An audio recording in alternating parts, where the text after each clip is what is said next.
All right, hello.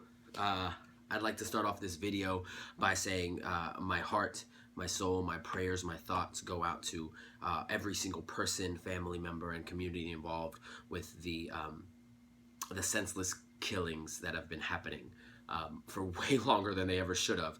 Specifically, this video stemming from what has happened within the last week or so, from Orlando to Alton Sterling to Philando Castile to everything going on in Dallas currently right now. My heart and prayers are with the families and the communities involved, especially those directly involved with these senseless and purposeless murders.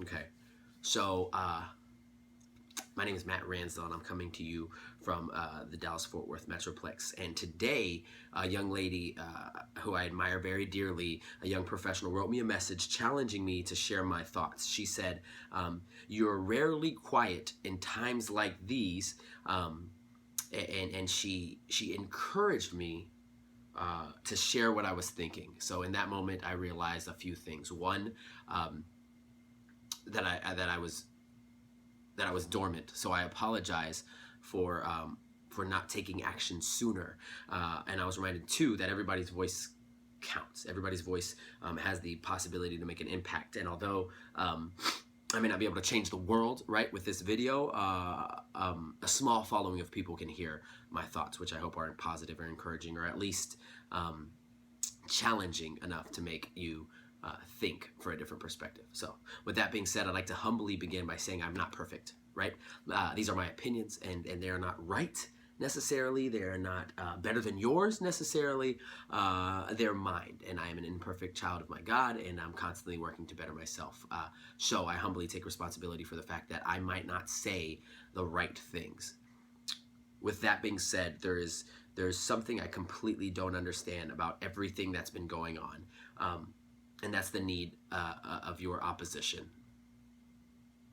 To oppose something means for you to take a stand and fight against it, right? For you to challenge something, for you to combat something, to want to win over. And in a moment where communities are pouring out these outcries of passion and of anger and of fear and pouring out these cries for help, I check my social media, I check the comment sections on videos, I check the response, and there's this opposition, there's this need to oppose a cry for help, right? I understand that you might not feel as if things were handled the wrong way. I understand that you might not feel like what happened was unjust.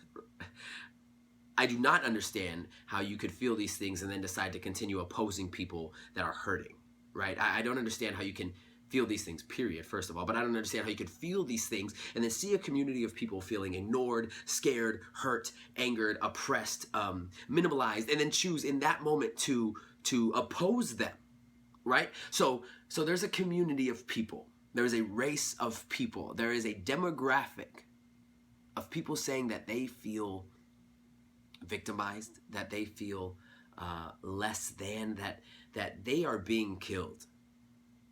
Not figuratively, they are literally being killed. And they're asking for justice. They're asking for a system that has been mathematically proven to be unjust in their odds. They're asking for compassion. They're asking for grace. They're asking for kindness, for patience. They're asking for respect.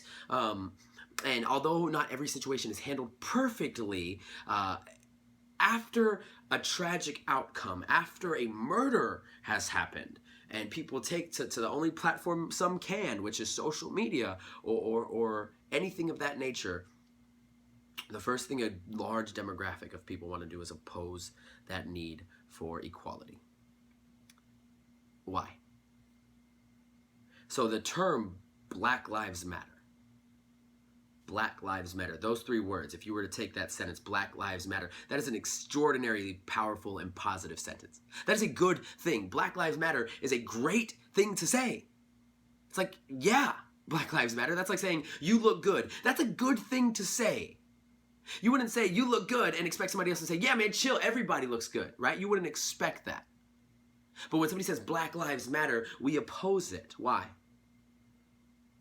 I'm confused as to how those words offend you. You don't go to a cancer rally opposing what people are wanting to do there. You don't go to FEMA during Hurricane Katrina and then remind them of other national, like wait, yeah, Hurricane Katrina, but 3 months ago and blah blah blah. Like, you don't do that, right? You solve the problem at hand. So when somebody says Black Lives Matter, it's like, is that the line? Is saying that, is giving this race of people the validation they so deserve, is that the problem? Are we so opposed to empowering a demographic of humans that the first thing we want to do is silence and oppose their desire for justice? And how long can we do that until things like riots and violent outcries and disaster? How long can we oppose, shut down, shut up, retaliate against people wanting positivity and equality? How long till we let them know we don't believe you should have it, until we realize that the only possible outcome for them to retaliate with is negative? Because here's the thing, every demographic of people has its bad apples, right? I mean, every single job, historically, we've seen bad apples in everything from law enforcement to education, to the medical field, to sports and celebrities. And there's bad apples everywhere, right? So you take this demographic of people, and I'm not going to say the majority of them are violent, because they're not, but then you take this demographic of people and then you find bad apples, the same way you find bad apples in law enforcement, right? And then now these people represent the entire movement. But how long can this keep happening? How long can people keep crying out for help and not receive a helping hand? What happens then? Where's your compassion? I don't think when somebody cries out for safety or justice or help, just to not be murdered, I don't think the first response should be, well, let me explain to you why you deserved it. Because at the end of the day, that's going to be an opinion. You're painting a picture about yourself, your community, your family, whatever. And when somebody has been their life has been taken away, right? Their families are crying. We're watching videos of children of theirs crying. We're watching videos. We're so desensitized to the violence that's happening that we're watching videos of it online. We're watching videos of these murders online. And the first thing some of you want to do is respond and say, well, this is why that was okay. This is why your tears don't matter to me. This is why your pain isn't valid. You gotta be kidding me. I pray for you. I pray for your thoughts to open up. I pray for your communities to stop hurting so much. I pray for things to be corrected. I pray for people to feel listened to. I pray that whenever a problem comes your way, the first response you get isn't dismissal. Because none of us are perfect, and none of us are beyond pain. But none of us should be put in the position to experience irreversible pain. Cry for assistance.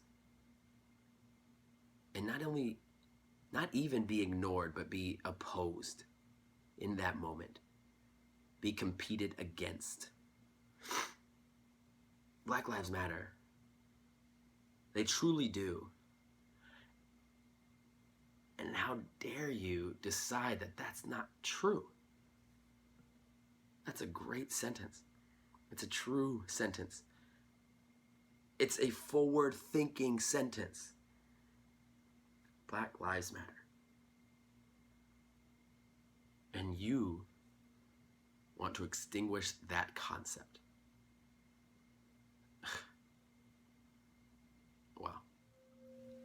This is a poem titled What's Going On? I'm sorry if I'm going to be reading some of it. I just thought the importance was in getting it out versus memorizing it. So I challenge all of you to share your gifts, to share your art, to share your thoughts, to share your voice with the world in times like these. So,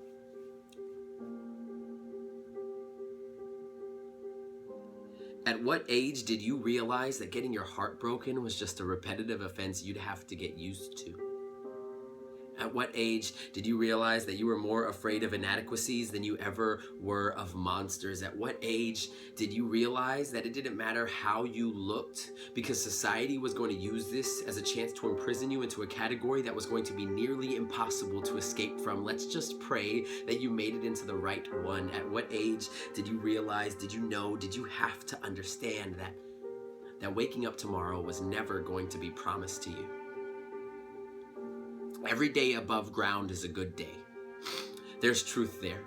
No matter how much you take each breath for granted, your presence will eventually dissolve into the atmosphere, leaving behind nothing but your story. And your story is nothing but the sum of your choices, each page littered with the way you made other people feel. There's truth there, not trust, but truth there. So how do you make other people feel? Because that's you. What do you do? What will you do? What can you do in a world that liposuctions the beauty out of your imagination, causing you to shed your creativity as if it were just unnecessary fat? Just let it burn. Your soul has reached its maximum capacity. There is no more room for your boundless love in there. You seem way too comfortable, way too proud, way too happy just being yourself. Let's put all of our cards on the table and be extremely honest with one another for 1 second. Fair has never been in our vocabulary. This world has been bursting at its seams with injustice since its conception, the scale drastically tipping towards the people with power instead of the people with passion. So good luck being different. You've been the underdog since before you were ever thought of, but that doesn't have to be the case. They say poems can alter lives, that the words can sprout wings and fly, that the structure can move the masses, and the thoughts behind the poems can change the world, but we're past that now. We've been there. We're past that now, and I don't write poems anymore. I write prayers. So dear God, I pray that in the face of hate, we can respond 10 times louder with love. Dear God, I pray that we can remove those preconceived bullseyes painted upon the backs of the oppressed. And dear God, I pray that we can regain our humanity if we can even remember what that is. Because at the end of the day, we weren't born to hate. We were taught to. And today, when justice seems like an ancient myth, today, when equality seems like fiction, today, when the air seems just a bit overwhelmingly poisoned with oppression, I've realized that I can't breathe.